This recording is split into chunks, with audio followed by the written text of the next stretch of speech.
Hi everybody, welcome to another episode of RV Tips and Trips.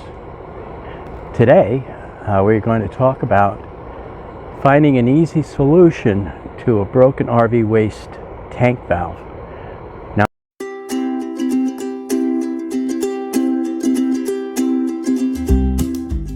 my RV has 3 waste tanks.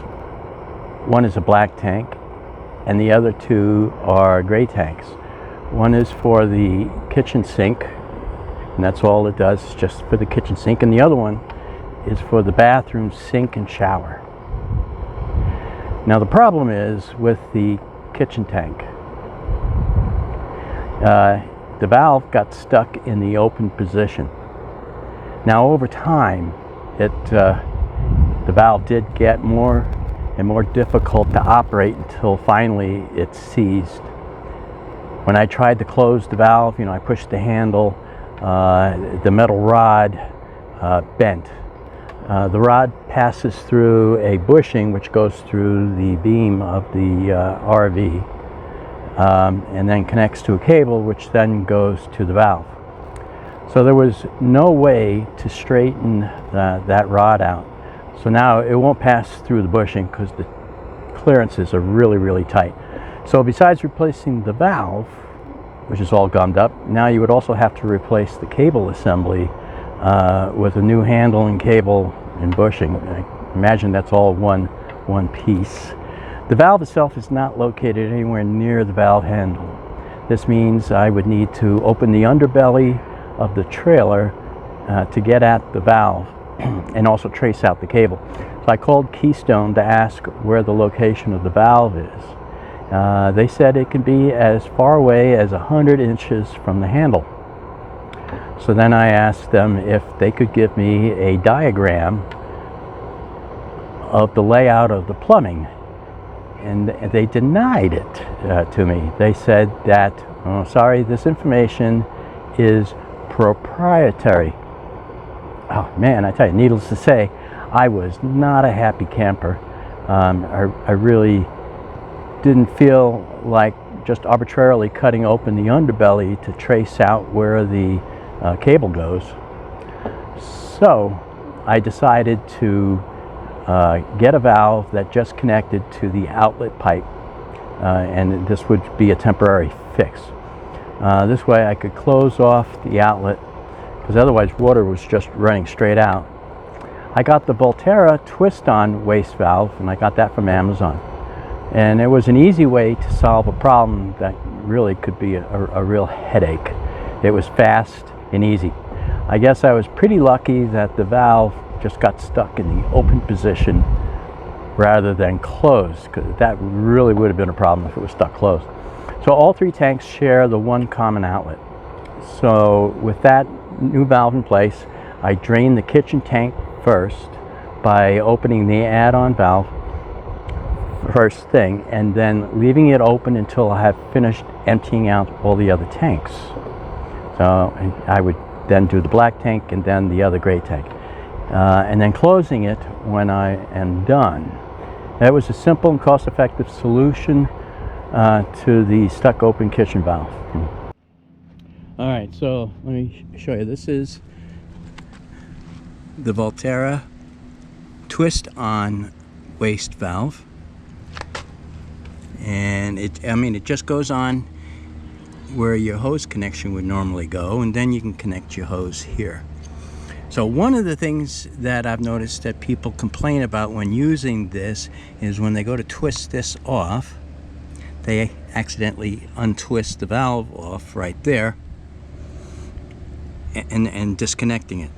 I haven't found that to be a problem. When I go to rotate the the sewer hose off, I just take my other hand and hold this valve so it doesn't turn when I'm disconnecting this. It has not been a problem.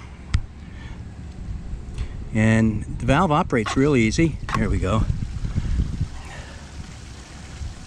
It works perfectly.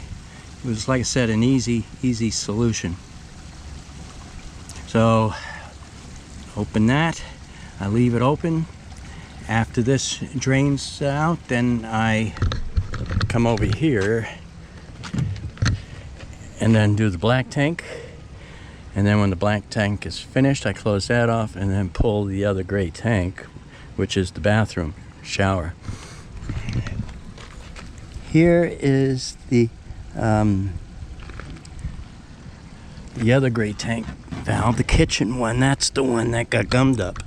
And if you look, you can see, here's the handle. It's out. And there's the bushing. It goes into the I-beam of the trailer. And there's a little bend in it. I tried straightening it out, but it just doesn't pass through that bushing anymore. But like I said, the problem is the valve that is located up to 100 inches away is stuck. And then that's what caused that rod to bend. I forced it where I really shouldn't have. So the valve needs to be replaced, and that cable along with the handle. So royal pain. This is the same kind of deal on these two. So this one still operates pretty freely, so I'm okay there. But these valves, after a while, do need some kind of maintenance on them. So I don't know what I would do. They say that you need to maybe drill a hole in here and then you inject lubricant. So I don't know. All right, I'm gonna close this back off real easy. Operates real easy, and it's relatively cheap. So check it out on the Amazon link.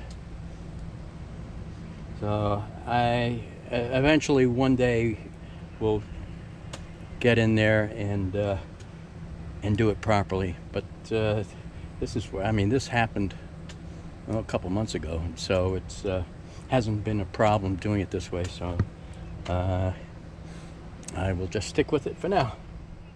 It really has worked out well, and who knows, maybe I will eventually replace the actual valve, but until then. So I did get the part at Amazon, and I will provide a link for it in the description below. So if you can do me a favor, if you like this video, please give me a thumbs up and share this video with others. That helps out my channel and helps it grow. So I appreciate that. Also, please don't forget to subscribe so you won't miss anything. Also, I have Amazon links to many of the things that I use in these videos. That's located in the description below. So I am an Amazon affiliate, and I may earn a small commission when you do use those links, but be rest assured it doesn't cost you anything more when you use those links to buy things. So why not check them out?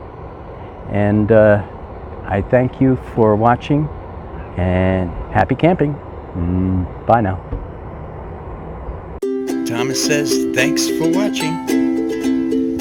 Don't forget to subscribe and like and share. Until next time, happy camping.